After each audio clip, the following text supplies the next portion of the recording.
Welcome! We're doing Lost now, and I can't feel my face. Lost didn't end the way you think it did. Now, I've talked to a lot of people about Lost, and 9 times out of 10, they all share a very specific takeaway regarding the ending. We'll get to that in a sec with a spoiler warning. So how could this have happened? How could so many people misinterpret the ending, and all in the same way? Well, let's dive in.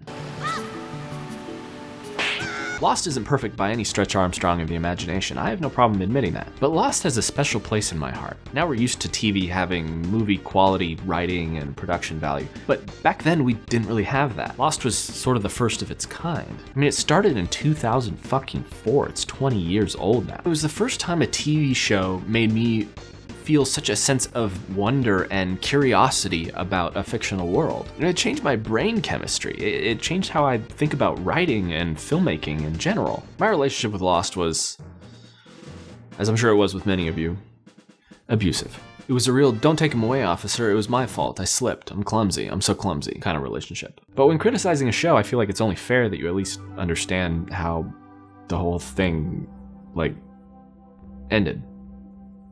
At the end of it. So spoilers for Lost in case you've been living on an island. Or if you're both legally an adult and weren't born when the show started. That's right, you heard that correctly. The show is devastatingly flawed, but I honestly think they nailed the ending. Okay, let me rephrase that. This moment here at the end when the characters are all being together and smiling together and drinking Sunny D together, I think is a satisfying conclusion for the characters. The ending to the show as a whole, on the other hand, mess. Numerous plot holes, entirely dropped plot lines, characters being all, ew.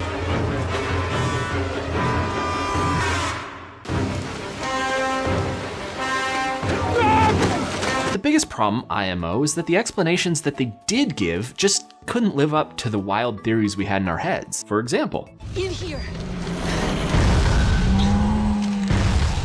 What was that thing? It's a security system. Security system. What could that mean? What could the implications of that be? What fresh Lovecraftian horrors could await us upon coming face to face with such a— Jacob threw his brother into a cork. Go! And then he turned into the monster because that's what was in the script. But the number one criticism of the show isn't even true. The takeaway most people have about the show is that the characters were dead the whole time. I can't count the amount of times I've been talking to someone about Lost, and they've said, "Yeah, Lost, but they're all dead at the end." And that's true, they were dead. But it's also not true, and they weren't. Now, these dead the whole time claims that I hear are usually from people who haven't watched the show, but who heard about it from someone who did, and for whom that was the understanding of the ending. But it's just not true. How do I know this? Because I'm fucking Chad. I also have proof though, but I'm gonna save that for the end because I'm a fucking asshole. So why was this such a common theory? Well, you didn't even know. If you weren't watching Lost while it was on, you don't even know. From the moment Lost ended on Wednesday night to the moment the next episode began the following week, people were neglecting their meals and their mortgages and their infants in favor of staring their bloodshot eyeballs into a brightly lit screen in a darkly lit room on the fuselage.com message boards looking for clues. I know, I was there. I was that. So when I tell you there were theories that the characters were dead the whole time, I mean there were theories that the characters were dead the whole time. So much so that the showrunners, Damon Lindelof and Carlton Cuse, or Lost Daddies as they were affectionately referred, knew well and goddamn good that these theories were out there. And to throw fucking napalm on the flame that was this theory, they decided to actually write it into the show as a plotline in the final season. And in this plotline, the characters experience this sort of idyllic version of their lives, kind of like their lives are flashing before their eyes or something like that. And it turns out to be purgatory and they're all dead and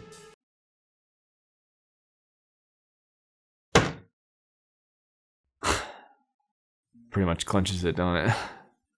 Well guys, thanks for tuning in. I was wrong. Make sure and subscribe for more failed content.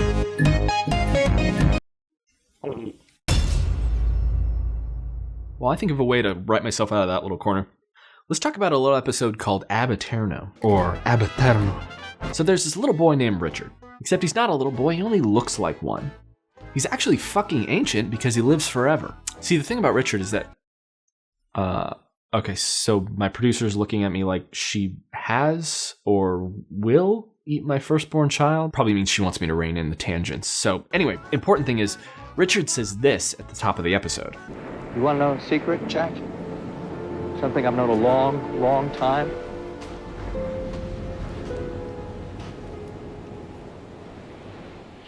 You're dead. You mean that figuratively, right? No, I mean literally. We're all dead. Every single one of us. And all this, it's not what you think it is. We're not on an island. We never were. That's not great either, is it? Hi, Dr. Forster? Yeah, it's me again. I'm sorry to call so late. I need help. Yeah, I'm working on the video right now, and it's not going so well. I'm not sure what I need. I just need everything in my life to be different. Do you do that? Okay, so the evidence against me is stacking up, so let's move forward and hope you all forget about that hard. So in this episode, we flash back to see how Richard got his eternal boy powers. See, Richard's whole thing is that he bonked this dude on the head while trying to save his wife, and that dude didn't wake up so good. His wife ultimately died anyway, and ever since, Richard is afraid he's gonna go to hell, and he's not super into that. So he asks Jacob to give him eternal life. That I can do. And Jacob's like a god or something. He's like a big god. I think he's a representation of yep, never mind. So Richard tells Jacob his hell theory. Jacob thinks it's stupid. So stupid, in fact, he tries to drown Richard to pay him back for saying something so stupid.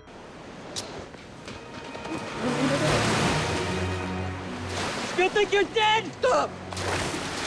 You think you're dead? Why should I stop? Because I want to live. And then Jacob straight up tells Richard he's not dead. I saw her here, in this place. Where is she? That wasn't your wife. Yes, it was. She's dead, just like me. You're not dead. All right, is that enough? Are we satisfied?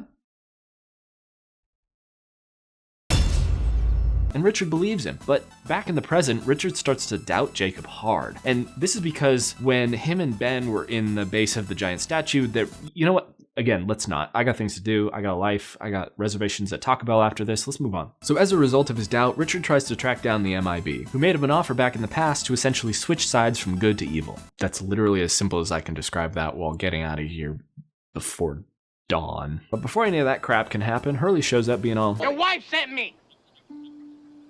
because Hurley can speak to ghosts. Did you know? You didn't? So since we've accepted Hurley can speak to ghosts, Richard is able to have this moment with the ghost of his wife. Ricardo, No fue tu culpa que yo morí, Ricardo. por más que quisiste salvarme, era mi hora. Flash forward to the series finale, and Richard's arc resolves in this moment. Looks like you got your first gray hair.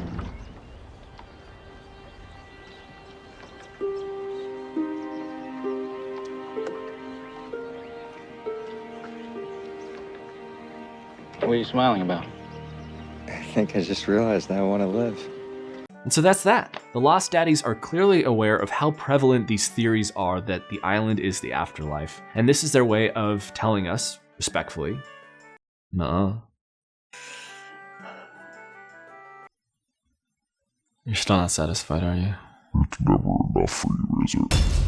Back to this business of the Flash Sidewayses, which is how they refer to these purgatory scenes. Now, if you were watching the final season when it was on back in 2010, but you just had it on the background while you were busy playing games that came out in 2010, Assassin's Creed Brotherhood, then it would have been easy to miss this next thing, because the Lost Daddies explained it to us not with words, but with filmmaking. They show, not tell it to us. See, in the season 5 finale, Juliet smashes that like button and the bomb goes off, and Jack and company believe that this will create an alternate universe in which they never crash landed on the island. And then in the premiere of the 6th and final season, we see exactly that.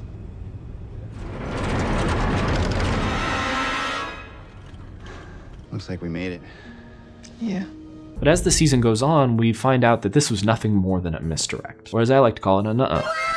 What we're actually seeing is what happens directly after Jack dies in the finale. If you splice the end and the beginning of season 6 together, you get this.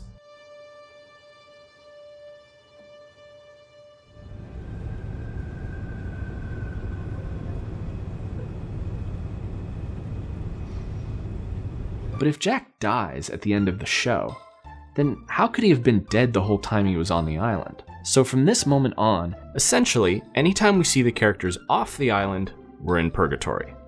All the characters are dead. Fuck, that sounds bad. But anytime we see the characters on the island, they're alive. Plus, we have this scene in the series finale. It's the penultimate scene of the entire series. Jack asks his daddy this. Are you real? And Jack's Jack Daddy tells Jack this. I sure hope so. Yeah, I'm real. You're real. Everything that's ever happened to you is real. In this scene, the showrunners are telling you what the truth is. They're telling you that Jack's life was real. His time on the island was real. He was alive. Jack Daddy is also assuring Jack the purgatory is real in a sense as well. Jack has seen his father on the island numerous times, and it was always an illusion by this fuckboy. I want to kill you. So Jack's father is assuring him that this is not an illusion, that his soul is really there with him. It's okay, son.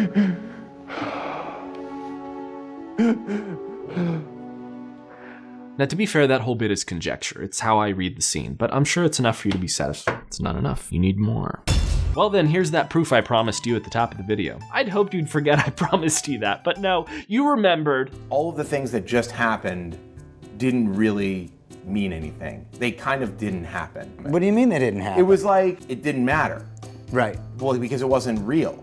Yes, it was. Well, but not really. I mean, it was like a shared fantasy. I mean, it didn't seem like there was like, I mean, what? No. So the things that were going on the island were happening in the actual world? Yes. In the real world, not in this like kind of like moment before death fantasy world. No, correct. So at the end of the show, Matthew Fox closes his eyes and dies. Yeah. That happened. Anything that takes place on the island in Lost happened. Absolutely 100%. The plane crash, those people survived, everything that you saw throughout those 6 seasons. And that about wraps it up. Bing, bang, boom, they're all in a tomb. They weren't though, I'm just saying. I feel good finally getting this off my chest after 14 years. Revisiting Lost has really made me want to rewatch the series again. In a lot of ways, I feel like it really holds up. It looks great, it's got some truly unforgettable moments, and also spooky. My buddy Shiv has been watching it from the beginning for the first time, and he actually had this really insightful point that I wanted to share with you today. Shiv, what do you think of Lost? 1 second. What? What do you think of Lost so far? It's fine. Goddamn, that's poignant. Anyway, if you haven't seen it and you just let me spoil the entire thing for you, I recommend giving it 4 or 5 episodes and just see if it grabs you. It really was the first of its kind. For me, it'll always be something special and one of these take the good with the bad situations. Oh yeah, and then they show the plane wreckage over the credits and no one's there. It's like they didn't survive. Shit, maybe they were dead the whole time. Thank you so much for watching. If you're interested in checking out my Patreon, the link's down below in the description. We've got behind the scenes photos, we've got deleted scenes and bloopers, and we've also got a commentary track where Shiv and I sit down and watch the first 2 episodes of Lost. Also, you can check out my progress on a stop motion video game I'm developing.